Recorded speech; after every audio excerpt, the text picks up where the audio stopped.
everyone please stand for the flag salute? Pledge allegiance to the flag of the United States of America and to the republic for which it stands, one nation, under God, indivisible, with liberty and justice for all. Please remain standing while our Deputy Mayor leads us in prayer.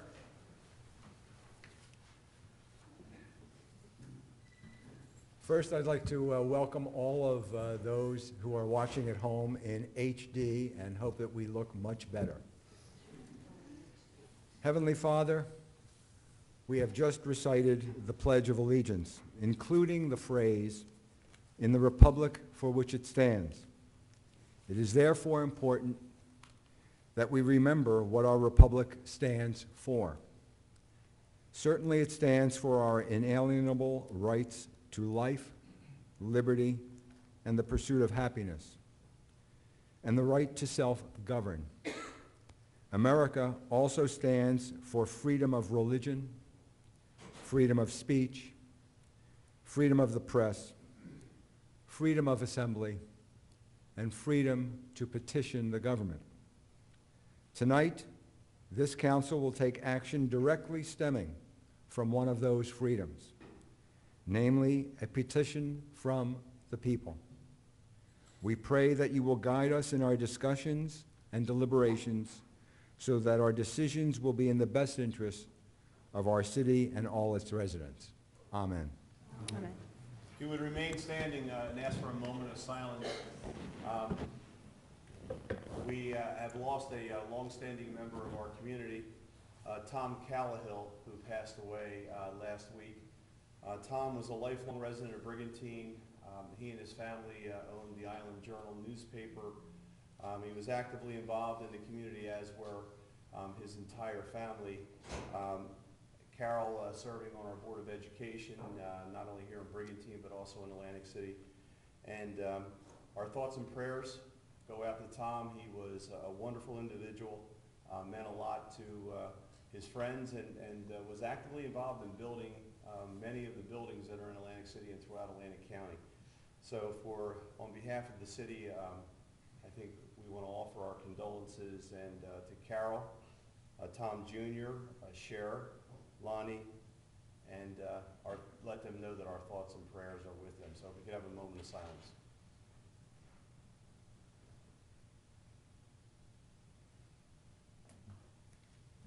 Thank you.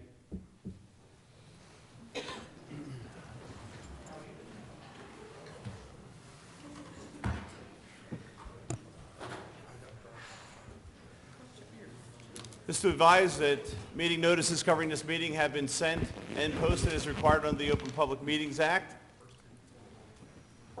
We have a visitor tonight, someone who is very familiar with our community, has been involved in a lot of issues with Brigantine, and I can tell you that I've reached out to him on numerous occasions to work with us on behalf of the residents of Brigantine.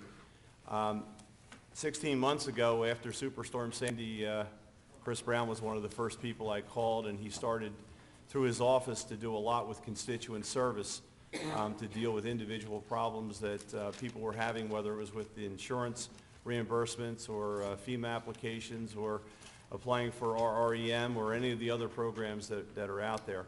And I can tell you that Chris and his office staff have always been very receptive and worked very hard on behalf of our residents. And with that, he has also been involved in legislation to hold the legislature to the same standard that we are held to in Brigantine when it comes to, and all the municipalities when it comes to the Open Public Records Act. And Chris is here this evening. We passed a resolution at our last meeting to talk a little bit about his legislation and the Open Public Records Act in New Jersey. Chris? I'll be brief. I know that you have a lot on your plate tonight. I want to thank all of you for the opportunity to be here. I think it's important that you see that your representatives are responsive to your issues and what concerns you. And so when I learned that this body had been looking into Oprah and how it applies to the state, I responded to an email and responded to different phone calls and sent you the legislation that I had actually introduced over a year and a half ago. And basically, as we discussed, what it says is that the state will be held to the same standard that the municipalities are held to. It's a pretty straightforward, common sense approach to making sure that government is as open and transparent as it should be. And so I wanted to be here tonight to see if you had any questions. I'd be happy to answer them, to let you know once again that I am available, I am here, and it's a privilege to be here, and I appreciate all that each of you do. Thank you, Chris, and I think it's long overdue. I know that it has support from this council, as well as I believe there's support, obviously, at the county level through Freeholder Board and the county executive, and hopefully you'll get enough support in the legislature to move this thing forward. Well, I hope so. I want to thank all of you, and you have my number, and if there's anything I can do in the future, you let me know. You all have a good night, and I wish you luck. Thank you, Thank Chris. you, Chris.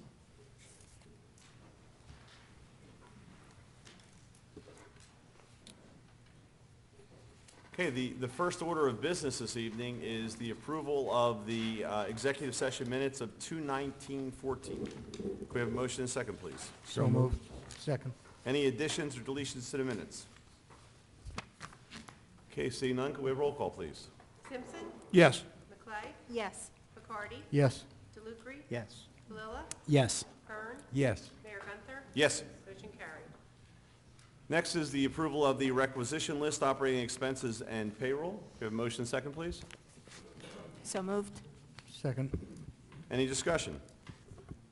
Hey, I have a couple things. Jennifer? Hello? Some of these bills I see have been marked in August, and we're paying them in March. Well, there's rumors been going around that we're not paying our bills. That's one thing. So I see this, there's three of them. They're small bills, but they are from August. If you're not aware of it, can you, maybe next time around, we can either talk, you know. Sure. What I'll do is I'll speak with our finance department. Okay. And to see if there's any certain areas of billing that's being held up, or if it's a overall problem, you know, exactly what's going on. Yeah, because I see like one bill here is for spring, it's for November and December. You know, it seems like we're behind a couple times. Yeah, you know, that it's definitely a possibility. I don't know offhand. I know sometimes the delay could be getting back the paperwork because everything needs to be signed by the vendor. I can't say that's the cases in these Right. cases, or if there was another problem, but I'll look into it. Okay, I And got I'll a let couple you know highlighted what's ones going on. I can give to you afterwards if you. Oh, I you know. appreciate that. Okay, Thank you. thank you. Okay, any other discussion? Okay, seeing none, could we have roll call, please? Simpson, Yes. McClay, Yes. Bacardi, Yes. DeLucre, Yes. Palilla, Yes. Kern, Yes. Mayor Gunther, Yes. motion carried. Okay, next, we have public comment on agenda items only. Before we begin the public comment on agenda items only, I want to mention that tonight we have ordinance number 2 of 2014. We have a public hearing and adoption, which is the next item on the agenda. So I would ask that you hold all public comment on that ordinance until we get to the public hearing, so that we have all of it at one point, that it is part of the public hearing process. So if anyone has a comment on anything else that is on the agenda, please step forward, use the microphone, state your name and address for the record.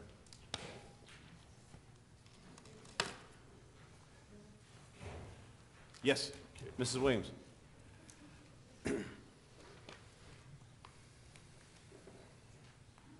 Hi, my name's Kathleen Williams, 419 West Shore Drive.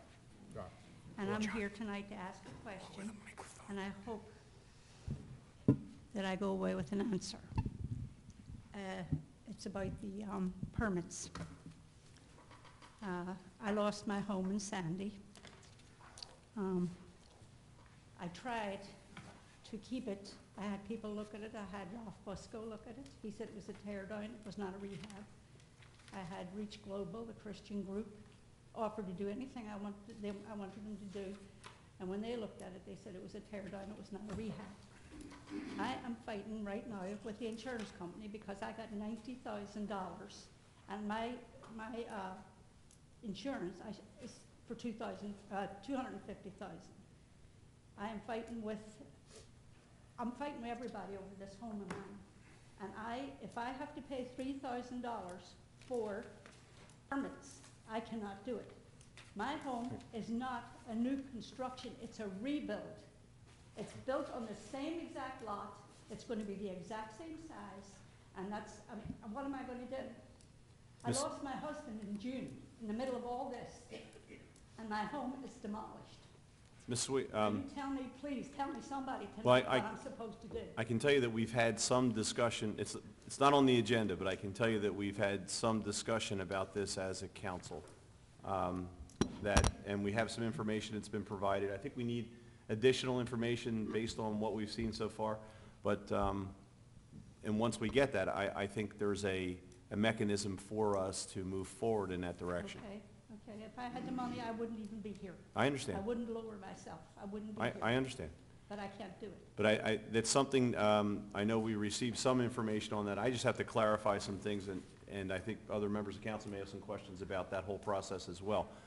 But I can tell you, for one, I'm in favor of doing that for people in your Okay. situation. Okay, and I have to say, as long as I'm standing up here, I have to say that I got help from nowhere, except for this lady over here, Lynn Sweeney. She reached out to me when my furniture, stuff that was in storage, was destroyed in storage.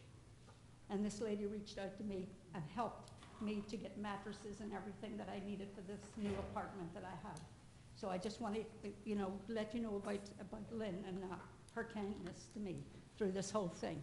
All right? Thank you, Mrs. Williams? Mrs. Williams? Hi. Hi.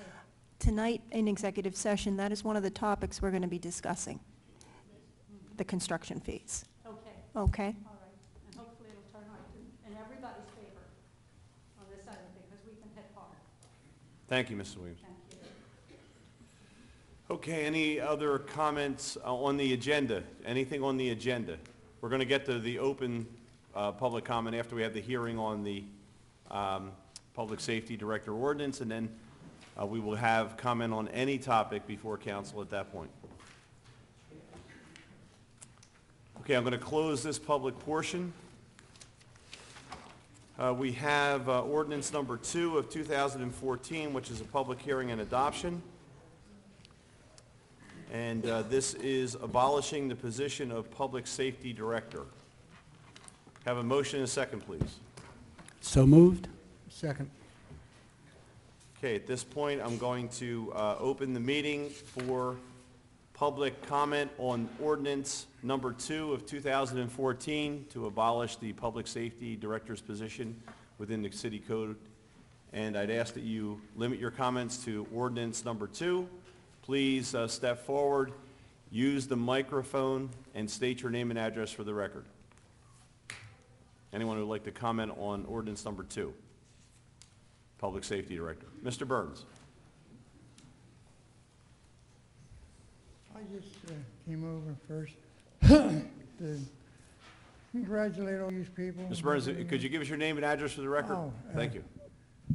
B.J. Burns, 45 Heels Road, Brigantine, New Jersey, 08203, 3029. Thank you. First, I wanted to say I'd like to make a comment on our chaplain there. That was very good. That was more or less a blessing and a political speech I heard. There's no comment. But what I try to say is this.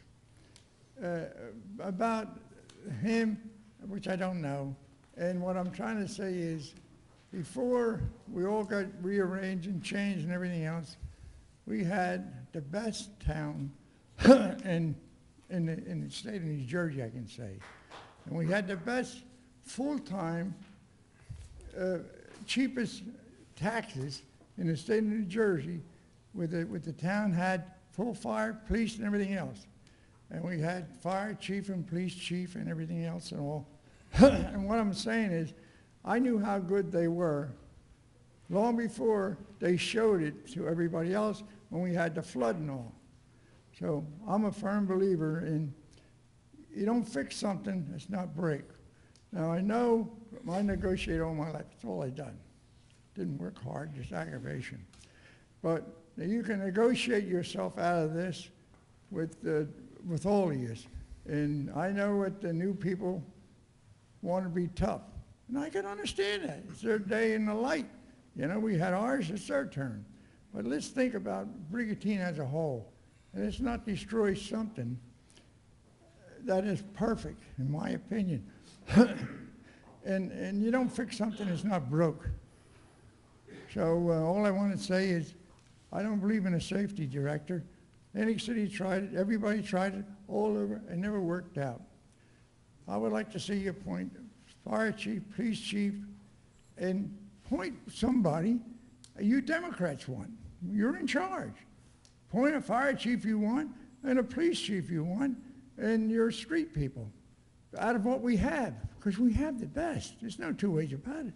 I don't know the gentleman's record. You want to put ahead of all of them? My God, if he's better than what we had, well, he don't even need this. This guy don't even have to use a car to walk. He can walk across the water. You don't have to use that bridge. So do me a favor and think about all of us people in Brigantine who lived here. Now, I lived here near 50 years. I left Atlantic City because, no reflection on your Democrats, I left Atlantic City because when they took over, you seen what happened. Now they got a new mayor. Let's hope he can do better. But he didn't change everything. He's not bringing in a director and all that kind of stuff because he's seen it fail before. So let's look at this, do things for all of us because we all appreciate you. And our lady we had that took over our place, my wife called her the last time we had a snowstorm. Man, he got there faster than the ambulance does. He come over there with a plow, swept her right away. I said, all right, but this time she changed her telephone number, didn't you? My wife said. All right, thank you very much. And Thank you, Mr. think Burns. of all of us, because Thank you. we're in favor of all of you being successful, because if you're successful, we are. That's all. Okay, any other public comment on ordinance number 2? They're beautiful. They're beautiful. I was cheered up the moment I saw them. Okay, yes. Yes, ma'am. Joan?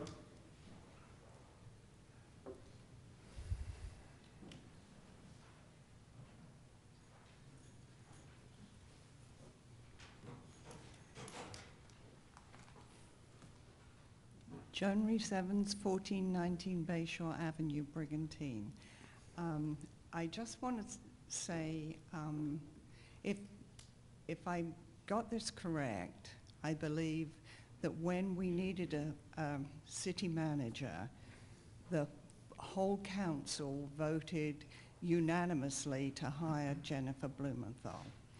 And since then, she's done a good job. I think an outstanding job. She has tried to save the city money. She's tried to make money, and she has navigated through the Sandy problems, and she always is there to answer questions, and she's very good when she always volunteers to look things up when she doesn't know the answer. So now she needs your support. As you collectively hired her, and now she needs your support with this latest decision to keep the public safety director. And as I see it, the public safety director has been in that position now, the current one, for about 8 months, and Brigantine hasn't fallen apart. The services are all extremely good still, and I have no complaints at all, and I haven't heard anybody else with any complaints. So I think it's time that that you went with her decision on this particular thing, and you know, like the gentleman said before, if it ain't broke, don't mend it. So why don't we carry on with this, and why is the hurry to make the change? And I hope you'll support the city manager rather than the panicking people behind the petition. Thank you. Thank you, Joan. Okay, any other comments on Public Safety Director? Ordinance. Yes, ma'am. Yes, I'd like to make one as well. I'm Mary York from 332 14th Street, and I know these are difficult times, that some lifelong Brigantine residents have moved from Brigantine to less expensive places because of the increasing real estate taxes. Some residents have difficulty paying those taxes. Some younger people can't afford to live here. Brigantine population is decreasing, and the number of students in the Brigantine schools is decreasing, as well as home values that have decreased by 20%, generally. The Brigantine Golf Course is again running at a $400,000 or so deficit that needs to be paid this year. On the other hand, the interim director of public safety is doing a good job. Things are managing well, there aren't problems. People are working as a team to reduce costs for those that pay the taxes, which is all of us. We have some professional men and women who love their jobs, and they would be willing to work harder and do more with less, as happens in the private sector and in the public sector. So this is a good opportunity to do that. We could save around $400,000 or so this year by hiring a permanent director of public safety and not immediately replacing the vacant chief's positions. For these reasons, it would be helpful to the economy and to the citizens and taxpayers of Brigantine to defer rehiring the chiefs. Thank you. Any other public comment? Yes, Chief.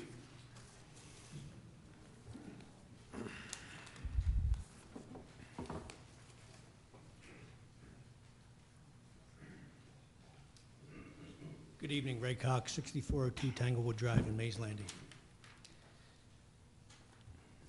There's been a lot of talk about saving money, and the term voodoo math has come up quite a bit.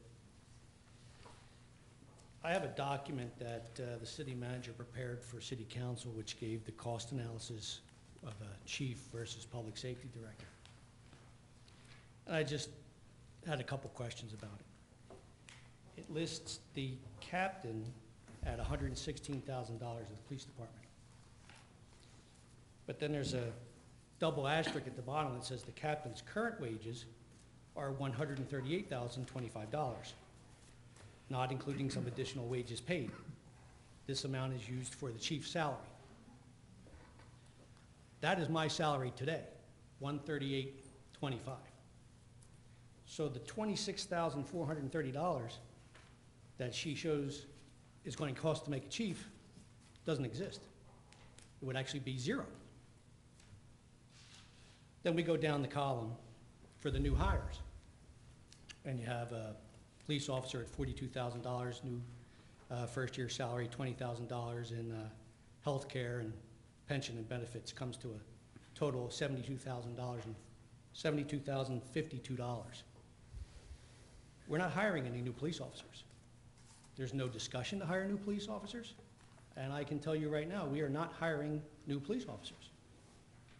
Same thing on the fire department. Now, I don't know their exact salaries, but there's no talk of hiring new firemen. Now, it says here that a new fireman would cost $74,774. So if you take those two figures, plus the $26,000 that it wouldn't cost to make a police chief, that's $173,255 that is erroneously put into these costs. So there's your voodoo math. There is no cost savings to a public safety director. Your cost savings is on the back end by not bringing in new employees when the current people retire. That's where your true savings are, not at the top. You could make me the chief today for 0. And I'm not saying that you should make me. That's your decision, the city manager, whether even you want to have a chief. But I'm already there. So, you know, you read in the paper about all this savings, and the lady that was just up here who quoted $400,000 in savings. It doesn't exist. That is truly the voodoo math. It's not there. So it brings to question, why are we doing this? And I think Dr. Kern honestly answered that question several meetings ago, where he said this is political and personal. Now, you know, there's been lawsuits filed, current, probably more to come. We all understand that we need to do more with less. We are doing more with less. Since Mr. Howard has been here, have things run smoothly? Yes, they have. That's due to the professionalism of the men and women in the public service department, keeping your island safe, doing our jobs amidst all this adversity. We are still doing what we do best. Just for the record, Mr. Howard has absolutely no control over the day-to-day police department functions. That is mine. He cannot, by law, interfere. So Mr. Howard has done nothing to make the police department run smoother or better or more efficient. Maybe we can get past this all, put all this pettiness beside or behind us, and stop wasting money on attorney's fees, lawsuits that the city is losing. I understand there was a major decision with the fire department. I'm not going to speak of it, that's their thing, but there was some major decision, and I'm sure you're all aware of it. It's costing the city a lot of money for nothing. So let's just get back to the way it was. We'll save the money through attrition and move on, and everybody can be happy, and Brigantine will be back on track.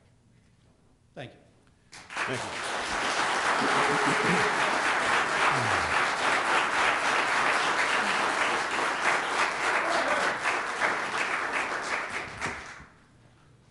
Any other public comment on ordinance number 2? Yes, Mrs. Fable.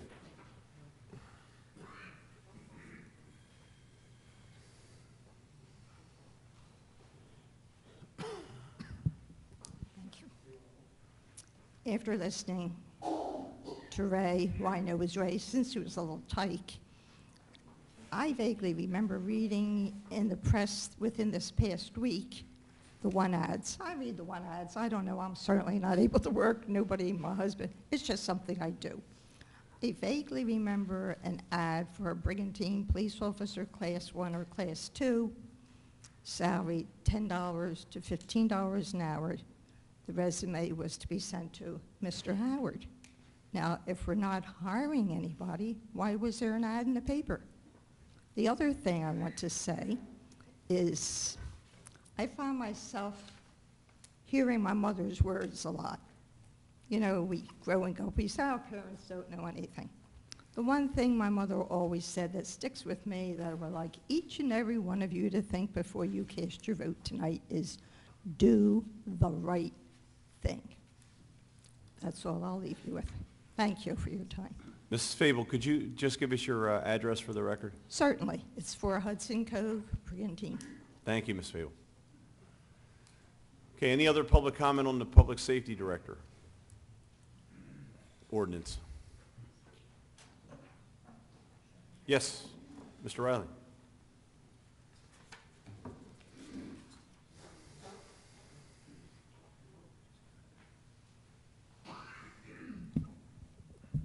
Dennis Riley, 302 28th Street in Brigantine.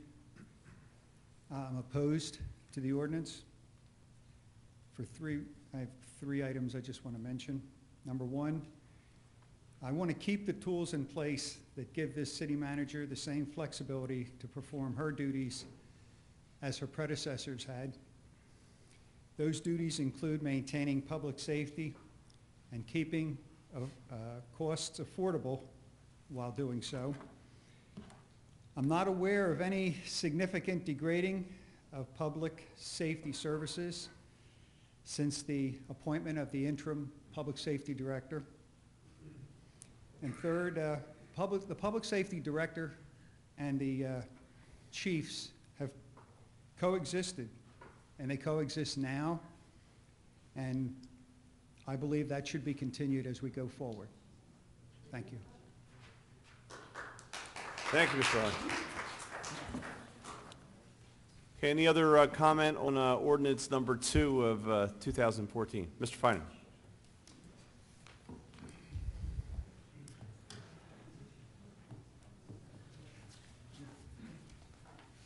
Mike Finan, 11 Suey Lane, Absecon, New Jersey. The question I have is right now it's under my understanding with the court ruling with Chief Cox is he's getting paid as a chief. Now, heard whisper down the lane that I believe to be true that we're now paying a fire chief as well. We're paying that salary. Now, we're paying 2 chiefs as well as a public safety director. Can anybody explain how it saves money? Thanks. Thank you.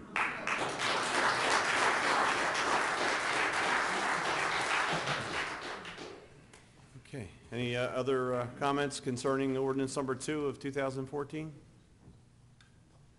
Okay, seeing none, I'm going to close the public portion. I've had a motion and a second. Any discussion by council members? I do. I have a few comments.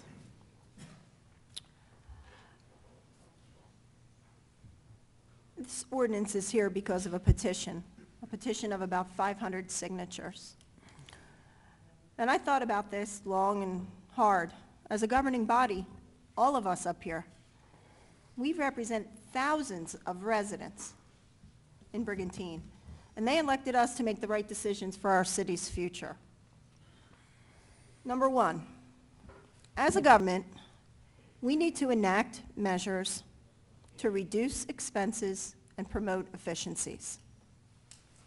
Number two, we hear every day from all levels of government stating, municipalities have to reform the way things work. We can't keep raising taxes to pay for exploding costs of public employee pensions and benefits. And this comes from the governor's office to the county executive's office. We are failing our taxpayers when we refuse to honestly address our problems. We need to get away from the archaic ways of conducting business and think outside the box. That's a quote yesterday from the county executive. 3, with common sense, Jennifer Blumenthal, our city manager, has significantly reduced costs of government without sacrificing the quality of service we provide. And we must continue. There's a lot of positive change going on, and things are being proposed that some of the leadership in the public safety are not going to support. What we need right now is leadership in the public safety departments that will carry out our mission to provide the best results with the least amount of funds and work professionally with the city manager. We must make good choices, and we must make good choices now.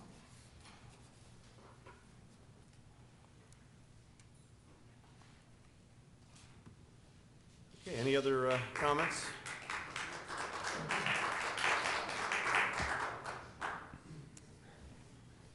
Okay, could we have roll call, please? Simpson, Yes. McClay, No. McCarty, No. DeLupery, I'm going to address this further during the council comments portion later, but my vote is no. Palella, Mayor, if I can read a statement before I give my decision. Sure. Good evening, everyone, and these truly are difficult decisions for us to make here. I'd like to start off this evening by quoting a Press of Atlantic City editorial, February 26, titled, "New Jersey's $100,000 Club, a Broken System." I will read a quote from Joseph Blattler, who was 46 when he retired as Union City Deputy Police Chief and began receiving $135,000 yearly in pension payments. He told New Jersey Watchdog, politicians created this system, and I am simply accepting what they gave me along the way. If taxpayers want to be angry at someone, they need to ask their local and state politicians how they allowed the system to get to this point. End quote. This is precisely what the Brigantine taxpayers are asking of us. We as a council need to take corrective measures now. Beginning with the 2008 election, followed by the 2010 and 12 elections, the citizens of Brigantine voted for the current Democratic majority. We ran on a platform of open, inclusive government and fiscal responsibility. Those were issues we took seriously. We promised to reduce the cost of spending. In 2013, the first year of our Democratic majority, while working with our city manager, we have eliminated positions through attrition, replaced full-time positions with part-time and no benefits at a cost savings of over $800,000. It's available if anybody would like to see it. But much more needs to be done. In our 2014 budget, the city is making pension payments to the state of $2.2 million, $1.7 for police and fire, and $500,000 for our public employee retirement plan. Our health care costs have annual increases of between 8% and 9%, with a total cost of over $2 million to the taxpayers. The city manager, with the cooperation of council majority, is attempting the implementation of part-time Class II police officers and part-time certified EMT firefighters with no pension and health care cost. As I have stated at several previous council meetings, I am in favor of returning chiefs to our public safety departments.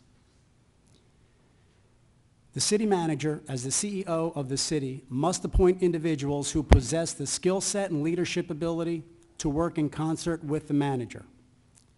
They need to be able to work together to provide the services as efficiently and cost-effective as possible. This is hard work. I know we have capable individuals who possess these qualities. I urge the city manager to move forward with a selection process for all eligible candidates, not just some candidates. I don't believe in chiefs by succession to our public safety departments for permanent chiefs. Having said that, the position of public safety director has been a part of our salary ordinance for many years and has had someone in that position for many years. Prior to our current public safety director, our city manager worked in that capacity while he was city manager and prior to that. And I believe that it serves a purpose in our form of government. And I am not in favor of its permanent elimination, and I vote no. Kern? I would like to review why we are at this point in the history of Brigantine. In January 2013, we knew that the chief of the beach patrol had retired. The police chief was going to retire in a few months, and the fire chief was on terminal leave prior to his formal retirement in February 2013. Thus, for the very first time, an opportunity arose to investigate the possibility of combining 3 positions into one, namely a public safety director, instead of chiefs. 2 months before, the voters had requested change. They knew that if you did the same thing that you always did, you got the same result that you always got, and they were tired of it. I listened to the pros and cons as expressed by members of all 3 departments, unions representing the departments, state and national organizations, retirees, public safety officials, consultants, academic experts in the field of public safety. The pros are cost savings, potential increased efficiency in administration, and having the ability to terminate the person if he or she were not up to the job. The cons were loss of leadership, decreased morale, possible ambiguity in the chain of command, and potential risk to public safety. It is no secret that the majority on council would rather have chiefs, but not just any chief simply because he or she is the senior captain. The issue is not simply whether we have a chief versus a public safety director. The issue is much more subtle and much more important to all the taxpayers of Brigantine. The real issue is whether we can have leaders in our department willing to work with our city manager to institute the structural changes required in these difficult economic times. New leaders must have a real vision for the betterment of the entire city and not just their department. This inclusive vision for the whole city must be their first priority. Although I recognize and admire such leaders in some of our city departments, I do not see them in all of our departments. The people who elected me, those who yearned for fair, open, transparent, inclusive, and cost-effective government, felt that I represented those same core values. They have asked for change, but some departments in Brigantine have not listened. Despite the financial burden of having a special election, I cannot support an ordinance that will put us backward instead of forward. I vote no. Mayor Gunther?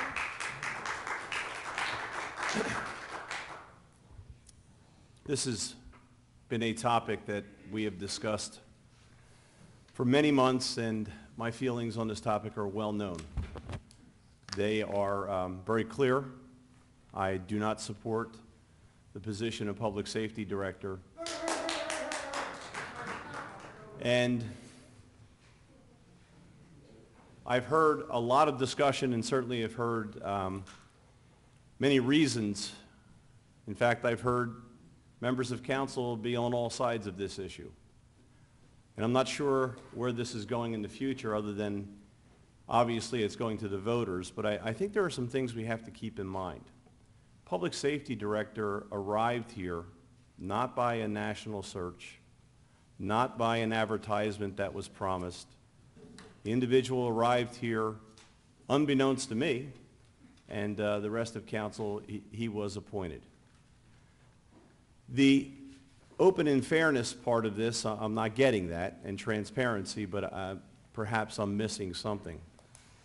The idea that pensions are the fault of the individuals who are serving in those positions is ludicrous. The same pension costs are going to be there whether you have a public safety director or not. They're not going away. What most municipalities are doing, if you look at police contracts and fire contracts throughout New Jersey that are being settled and in the local area, they're negotiating very hard at the lower level of those steps. You're negotiating starting salaries, you're negotiating how fast people get to the top salaries throughout their careers. That is a trend. The other issue that I see going forward is it sounds like we're moving toward having chiefs and a public safety director. In the manager's draft budget, we're allocating $120,000. I believe it's $110,000 in salary and $10,000 in expenses. So we're actually increasing the budget, which makes absolutely no sense to me in the public safety area. We're increasing the top, but tonight we have on the agenda, we're going to have $10 an hour police officers and $10 an hour firefighters. That makes no sense to me, because I've heard people talk about quality. Well, the quality's fine. The quality's fine because the men and women in those departments are doing more with less and are doing the great job they always do. That's what's happening. But how long can you sustain that when you start bringing in $10 an hour people who don't have the same commitment to the job that the people who have been in that job for a number of years have demonstrated to each and every one of us? And I keep going back to this, but when you needed these people the most, when you needed leadership in those departments, you had it, and it worked. You had a fire chief in Chief Hall. You had a police chief in John Stone. You had a beach patrol chief throughout the years who has been able to deal with the largest department in the city and keep our visitors certainly safe during the summer, working with a great group of men and women on the beach patrol. This is about negotiating in good faith. It's about moving forward with contracts that make sense. It's about not minimizing what people do or trying to put chiefs in place that can be controlled. And I've been here in this position for 22 years, 23 years on council. You can ask any of the present members who have a leadership position in any of those city departments whether I or anyone else ever interfered with what they did. They are the professionals in those departments. They ultimately have the responsibility what happens with those departments in a crisis situation, so they are the ones making the decisions. I'm amazed by the fact that we're going to sell this as an economic benefit to the residents of Brigantine. It clearly isn't. And at a time when we're looking to make sure that Brigantine, first of all, recovers from the worst disaster in our history in terms of the dollar amount, at a time when Brigantine is hoping to draw people back into our community to invest, when the reality is we are, in fact, competing with other shore communities. We are, in fact, trying to draw the same people to our community to invest. One thing they're going to look at, without a doubt, number one, is how safe is a community and how clean is a community. We have to stop starving the departments and find other ways to save. At the same time you're starving the department, you're adding another cost at the top. We need feet on the ground, boots on the ground to do the job. We don't need another administrative position. So I'm voting yes to eliminate the position, but I also realize that it's going to the voters of Brigantine as the majority has voted in the other direction. And I think the voters of Brigantine will examine this very closely and make a decision.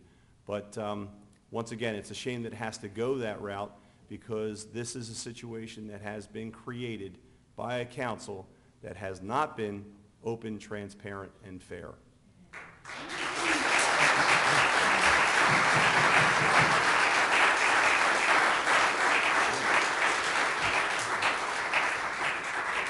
Motion defeated. Okay. Welcome back, Dan.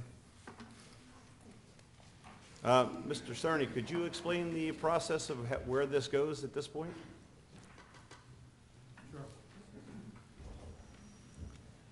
By statute, if the substance of the petition is not approved, that is, if the new ordinance is not approved, there's a 10-day period following the defeat of the ordinance where the committee gets to undertake certain courses of action, such as an amendment or a withdrawal. So you start with that 10-day period.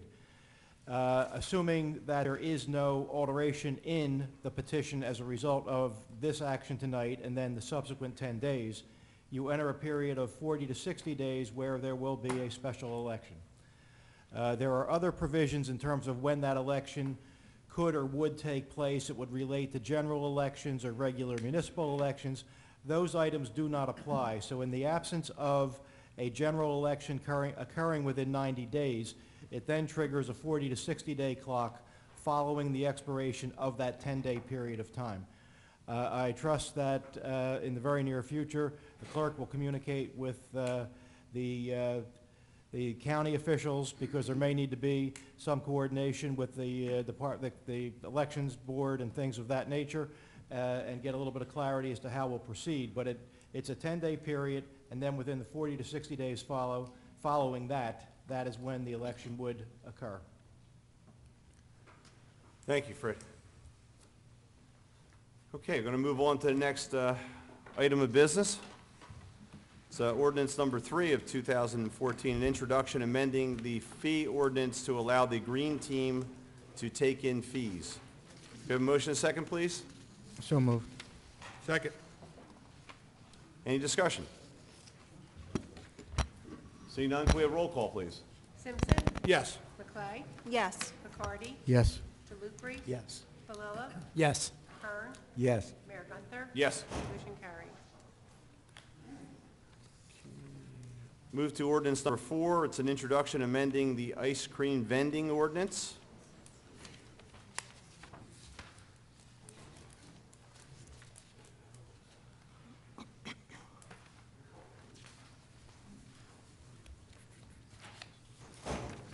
And this is an ordinance amending and supplementing Article 7 of the Code of City of Brigantine entitled Sale of Ice Cream on the Beaches.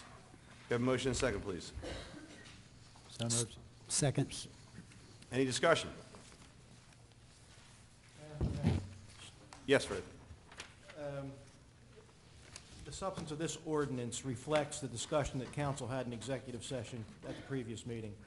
There is one opening in this ordinance, and it occurs on the second page in section 105-55, subparagraph B.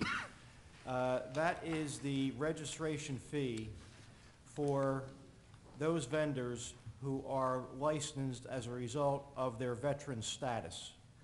And council did not decide what that fee would be. I believe it would be appropriate to consider a nominal number, or quite frankly, maybe even zero it out and just do the registration without charging a fee, given the nature of the license that these folks hold and the reason for which they hold it. Yeah, I would suggest there would be no fee. They're just encouraged to register. And if council is in agreement with that, then that last sentence of subparagraph B in 55 would just be removed. Is council okay removing that last? I'm okay with it. Would registration also require that they show proof of veteran status? I would assume that it is, because it is premised upon their compliance with the state statute, which then triggers the actual registration. Well, I'd amend my motion then to include the change that Fred just described, to delete that last sentence at the end of section B in 55. Okay. Any other changes? Okay, seeing none, could we have roll call, please? Simpson. Yes. McClay. Yes. McCarty. Yes. DeLucre. Yes. Palillo. Yes. Kern. Yes. Mayor Gunther. Yes. Motion carried. Okay, we have Resolution 2014-47, authorizing the lease of certain municipal property, Resolution 2014-46, authorizing to submit the tonnage grant application. Can I have a motion and a second, please? So moved. Second. And this is for our mandatory source recycling separation. John, anything else we need to add on the tonnage grant? No, Mayor. We're good. And hopefully, through the efforts of Clean Communities and the Green Team, we'll be able to get more people to participate in recycling. There's a direct savings there to the city of Brigantine. Will this will also give us the ability to sell more of the recyclables on the market? This is for me to apply the recycling that was done last year to apply for the grant for this year, which we will receive next year. And the grant is Sounds like a used for... government program. Yeah. Councilman, the grant is typically used to offset some of our salary and wages, also is used for recycling bins. So that's what we use the grant for. And just to mention, council, there was one revision, minor one on the tonnage grant on your resolution that you see here. It's still referencing Superintendent Ernest Purdy. That was changed to John Doran. Okay. Could we have roll call, please? Simpson. Yes. McClay. Yes. McCarty. Yes. DeLucre. Yes. Palillo. Yes. Kern. Yes. Mayor Gunther. Yes. Motion carried. Okay, Resolution 2014-48, authorizing, I'm sorry, we go to parking again. Resolution 2014-47, authorizing the lease of certain municipal property for parking. Give a motion and second, please. So moved. Second. Any discussion? Hey, Mayor, on that one, if I On the front page of it, there are blanks as to the date upon which the bidding will actually take place. That is a date that will be established by the clerk, I trust in consultation with the QPA, so that they can get it scheduled, and then that would actually be the subject matter of a public notice. So I'm sure Lynn will pick up on that in the next day or so and get an appropriate notice published. Okay, any further discussion? Seeing none, could we have roll call? Simpson. Yes. McLeod. Yes. McCarty. Yes. DeLucre. Yes. Palilla. Yes. Kern. Yes. Mayor Gunther. Yes. Motion carries. Okay, move to item 12, which is Resolution 2014-48, authorizing the appointment of special police officer. Mr. Mayor, could we do 12 and 13 together, or? No, they're different names. I'm sure that's different names. It's up to Mr. Cerny if they can be consolidated. Yeah, well, assuming that there is not going to be any divergence in the vote. I mean, I think there might be. well, then if there is any kind of an open issue, then you ought to deal with them singularly. That's fine. Okay, Resolution 2014-48, authorizing the appointment of special police officer. Have a motion and second, please. So move. Second. Okay, discussion. Jennifer, or maybe Mr. Howard, how are the special police officers going to be used? I'm sorry, sir? Special police officers, they taking the place of full-time police officer? No, sir. They're augmenting them, not supplanting them. They're Class 2. These two individuals, this resolution, the other one for Class 2 officers, they're going to be trained up to be used in the summertime and then for a certain amount of time and hours to augment the course of the wintertime. So the way that they've always been used in the summer and, No, they're going to be used year-round, but not full-time year-round. They can't be used full-time year-round either. so they have to work less than 30 hours and, 20, maximum 20 on the off-season, and they can work up to 40 hours during the season by statute.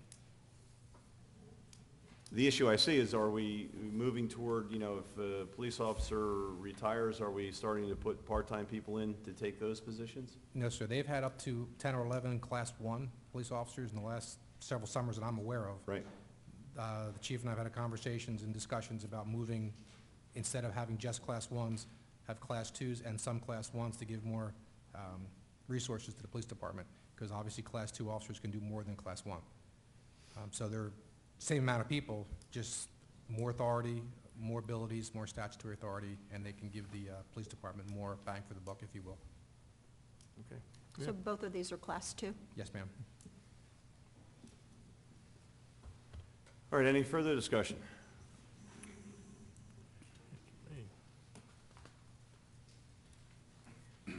All right, seeing none, can we have roll call, please? Simpson. Yes. McLeod. Yes. McCarty. Yes. DeLucre. Yes. Palilla. Yes. Kern. Yes. Mayor Gunther. Yes. Motion carries. Okay, Resolution 2014-50, authorizing the release of performance No, bond no. guarantee. There's a second. police Oh, I forgot the second police officer. Authorizing the appointment of special police officer. Have a motion second, please. So moved. Second. Same, Same Yes, sir. situation? Right. Yes, sir. No diluting our police department or anything like that? No, sir. They're just replacing Class 1s with Class 2s. okay, any further discussion? We have roll call, please. Simpson. Yes. McLeod. Yes. McCarty. Yes. DeLucre. Yes. Palilla. Yes. Kern. Yes. Mayor Gunther. Yes. Motion carries.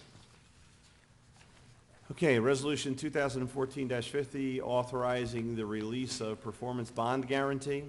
Have a motion second, please. So moved. Second. Ed, do you want to describe where we are with the CVS? Yes, thank you, Mayor. This is a recommendation to release their performance guarantee. So as with any site improvement that's a site plan that receives planning board approval, there's a performance guarantee for the off-site and improvements that are required by that subdivision, by that site plan approval. So this performance guarantee was required as a result of the planning board application for the CVS. The site improvements have been completed, and I recommend that council release the bond. Thank you. Ed, the CVS has been open for almost 2 years, and why do we still have a performance guarantee? In other words, what was lacking that made it delay $600,000 worth of bond? So CVS came to us maybe about a year ago requesting. So the initial delay was on CVS requesting the release of that bond. Then I did a site inspection. There was some punch list items that had to be completed. Then, quite honestly, it was back on me to re-inspect, and I just didn't have the time until recently.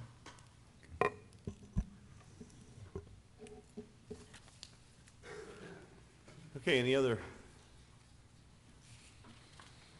questions, discussion? Seeing none, could we have roll call, please? Simpson? Yes. McLean? Yes. Cardy? Yes. DeLucre? Yes. Palilla? Yes. Kern? Yes. Mayor Gunther? Yes. Motion carried. Okay, we have manager, council, committee discussions. Anything needs to be brought up? I don't have anything. Okay. We have our consent agenda. Well, excuse me, Mayor, I do have a comment. I was waiting to see if anyone else did. Go ahead, Rick. Two things, actually. One is just a reminder to those who may not know that we're having a special meeting this Saturday at 9 o'clock to discuss just the budget. The draft budget has, I believe, been posted to the city's website. Is that right, Jennifer? That's correct. So you can review that in advance, and there'll be a presentation on Saturday by our auditors and opportunity for discussion and comment from the public and from members of council. So that'll be this Saturday at 9. Excuse me. The other thing I'd like to touch on is Ordinance 2. I voted no, and the reason I voted no is because I think it's simply the wrong result. Remember that the ordinance didn't say to council, make a choice between chiefs and a public safety director. It said, in effect, you no longer have the flexibility or the option of even having a public safety director. I just think that's the wrong result, and it does not matter to me how many or how few people sign a petition. If you petition council to take action, and speaking for myself, I think it's an imprudent action. I'm not going to support it. What should happen, and I don't know if he's still here, but Chief Cox started to make the case for chiefs versus public safety directors. Let's approach it logically. If there are economic issues, and there are, address those. If there are operational issues, address those. That's what should happen. What shouldn't happen is that one of the options be taken away from the city manager, basically tying her hands and tying council's hands for no benefit to the city, as I see it. Throughout the entire controversy, if that's what it was, about the public safety director, I found very little of it seems to have to do with the merits of a public safety director versus chiefs, or some combination of the two. And I think that that is, unfortunately, very much the byproduct of and the result of political calculation, where people who want to reach a certain result are willing to try and divide people and turn them against one another in our city to reach those ends. You can persuade people with logic and common sense, and you can appeal to their innate sense of fairness. I've tried to do that since I got up here. Obviously, not 100% of the people agree that I'm succeeding in that, but everything I have to say, I say publicly. Everything I believe, I explain. Every action I take, I explain.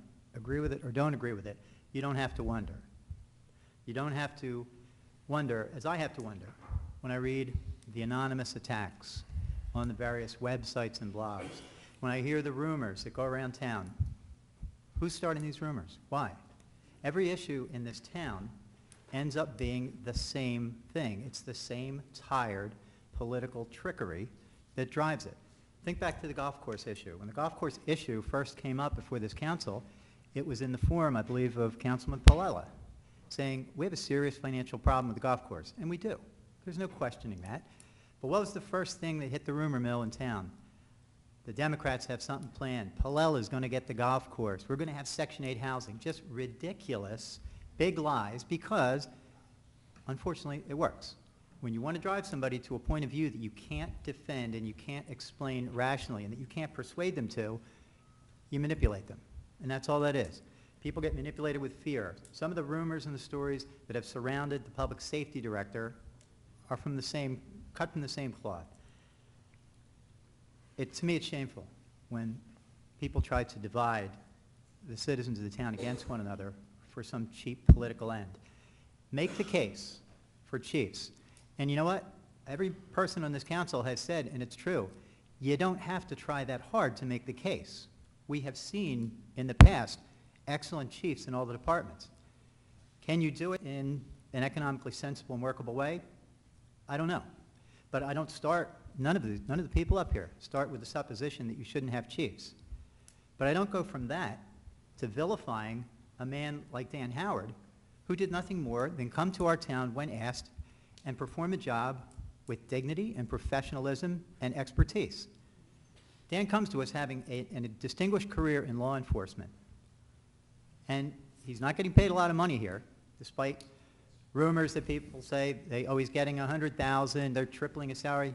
He's making $70,000, which is less than probably all but the newest people in the public safety departments. People to try to divide you and to turn people against other people because they can't logically and practically explain why you should take a certain position or why you should feel a certain way.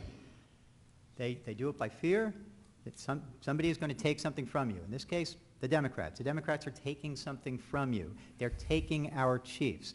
They're trying to destroy the city. Put aside the illogic of that. The people who are up here all ran for office and put themselves through more than a little bit of aggravation. Why? So I can destroy the departments because I've had a dream my whole life to undermine the fire department and the police department? That's just nonsense. But that's how it's always done here. The big lie, dividing people, creating fear. Everybody must have sinister motives. Well, you know, orchestrated hysteria and anger and petitioning does not impress me, and it doesn't persuade me. Thank you, Mr. Burns. It's good to have you back. Let's take a couple steps back. When this began, when Dan Howard first came on, well, let's go before that. When the issue of a public safety director first came up, it was not in the context of hiring anybody. It was in the context of simply starting the discussion to see if it made sense. And what happened on that very first night? Huge turnout of people, obviously orchestrated, serving their interests, and you know, you're allowed to speak for your interest. If your economic or political interests are such that you don't want to see that happen, you're free to speak your mind, and people did. But that doesn't mean that... Mr. Burns, thank you. That doesn't mean that we have to be persuaded by that, and it doesn't mean that I have to turn a blind eye to the fact that people have self-interest and they're advancing their self-interest. I have to try to figure out what's best for the town as a whole, and it's not always so easy, and the answers in this case became a lot more complicated as things unfolded over the intervening months. One thing that is indisputable, in our code, in our city, the public safety director is absolutely given the authority to supervise all the public safety departments plus code enforcement. And the public safety director answers to the manager. So we have a chain of command. We talk a lot. People get up here and talk about the chain of command and how important it is, but where does that end? You know, does that top out at the top of your individual department? Do you not have to respond at all to the public safety director if there is one, or to the manager if you're dealing directly with her? That makes no sense to me. The chain of command in our form of government extends all the way up. There are certain authorities which are restricted just to the chiefs. Dan Howard hasn't tried to interfere in any of that. Dan Howard is not micromanaging things that legally he can't do. Dan Howard is trying to do the best job he can. So what do we say about Dan Howard? Because we can't criticize his job performance, we say, well, he's not from Brigantine. Well, we have one chief in the police department. We have two of the ranking captains in the fire department who don't live in Brigantine. Big deal. Who cares? The attorney for the firefighters union has an office in Mount Laurel. I thought Mount Laurel was the most evil place on the planet based on the comments I heard about our manager and Dan Howard, but you know what? It's not. It's just a city. If you have good people doing a good job, it does not matter where they live. We have good people in our departments doing a good job. I don't care if they live in Brigantine or not. That does not matter. Dan Howard came in and oversaw the very difficult process of trying to get the specifications together for the new critically needed piece of fire equipment. That process was not always aided by the captains. What did help, and Dan mentioned this specifically, I believe at the last meeting, was the efforts and the intervention of one of our former chiefs, Stan Kwiklinski. And I mention that not because Stan is any kind of supporter or anything like that, and I'll tell you this, and you all know this, nobody takes a backseat to Stan in their respect and love of the fire department in this town and firefighters in general. But Stan saw the need and stepped up and didn't let personalities or politics or any of that get in the way, gave his own time and his own effort to help us get to the point where finally we're going to be able to go out to bid and get this piece of apparatus. Dan has tried to work with the captains in the fire department on a plan to integrate part-timers because council, the majority of council has spoken and said, we would like to see that. We think it's helpful because it's a manageable cost, it's flexible, it's short-term, and contrary to what you will hear from people who have a separate financial interest in it, it is not to the diminishment of the unions. The anticipated idea would be to have part-time people come in, prove themselves, move to full-time, join the union, and become a part of our long-term, full-time staff in the fire department. There was a young man who came in and spoke one night. I think his name was Tyler Hannon. He expressed interest in having that kind of a position if it was available. He's a guy who is by what he said that night. He has volunteered for some period of time, doesn't get paid for it, but this is what he wants to do. It's what he loves, and he wants to do it in his hometown. What about that is not exactly what you would want in a firefighter? Why would you not want people who can come in, who start with experience, who you can train in the department to be the kind of firefighters and EMTs that they need to be, and who, if they prove themselves in a short period of time, would be in a position to assume full-time responsibilities? Why would you not want that? And yet, there's hostility to that. Phil, tonight, you said that low-paid people are not committed. I just don't know where you're getting that from. We have people who have been specials in the police department for years. We've always had that, and to their credit, the police department, under former Chief Stone, and now I would imagine Chief Cox, they work with those specials, and the specials understand the limited scope, but the specials also understand it can be an opportunity for them to make the move into full-time employment if they want it. It's no different than a part-timer coming into the fire department. In my view, a person who would do it for free, how can I question that person's commitment? That person loves that work and wants to serve and wants to give. Why would I not, not even as a member of the governing body, just as a member of this town, why wouldn't I want those kind of people to be the people coming in to form the next generation of the departments? Dan Howard has never publicly criticized any of the captains, even though he himself, and we've all seen it, has been criticized and maligned and insulted publicly on numerous occasions. He doesn't do that because that's not how professionals act. And that is the core, to me, of the problem. And I'm separating the Beach Patrol and the police department from this part of the discussion, because I think their situation is qualitatively different. I know of absolutely no concerns or issues with Kip Emig in the Beach Patrol, and I would fully expect that he would continue as the chief there. And whatever issues Ray Cox may have had or have, I think that generally the police department clearly has shown that they have recognition that you have to give something, you have to work and cooperate a little bit. But in the fire department, we met, Mr. Burns, do you mind? 3 of us, as I mentioned at the last meeting. Mr. Burns was not one of them. Excuse me, if we could, Mr. Burns, if you, I understand. You hear me now?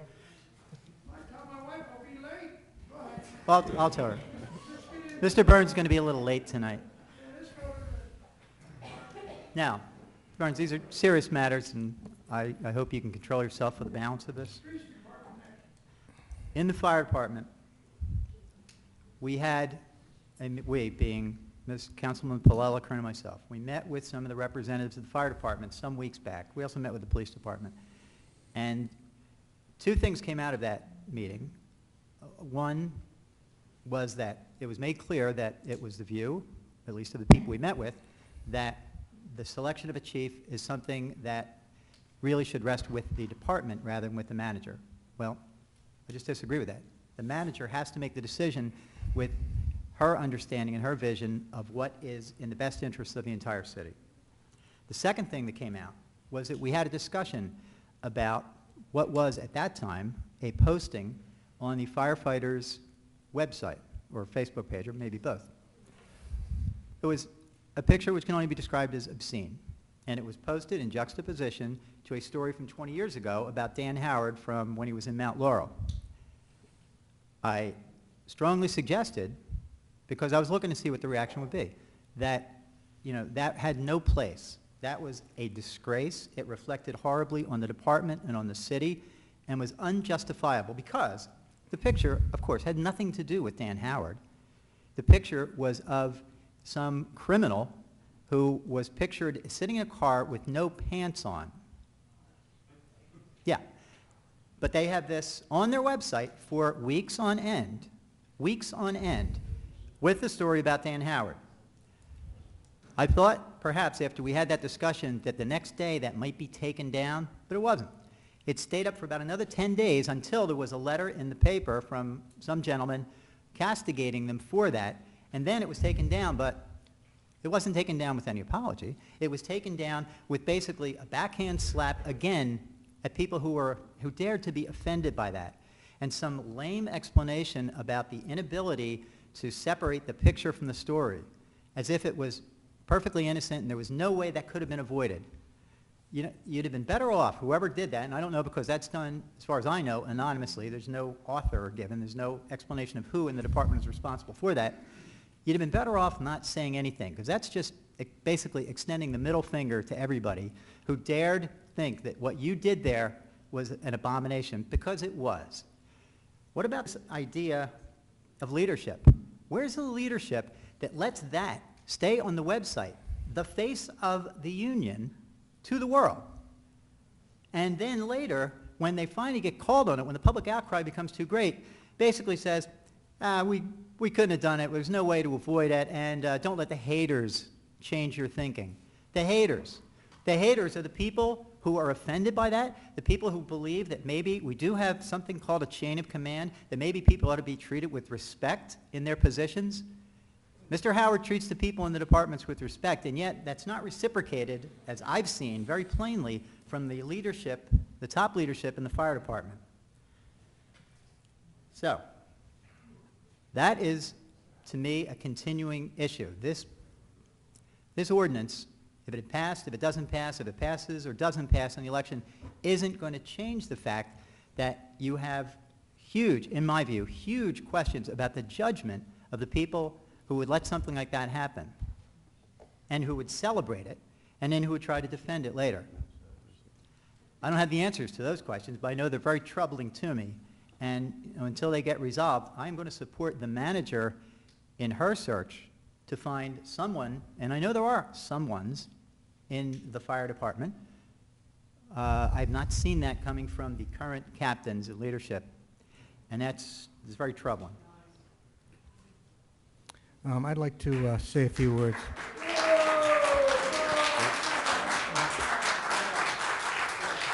Joe, before you do, I was asked a question by, I think I was asked a question by Councilman DeLucre, and I want to also agree with Councilman DeLucre that there should not be anything posted that is demeaning to anyone on a website. Once again, and as I've said before, I don't go into social media, so I don't know what's there, but it has no place, and I agree with you with that.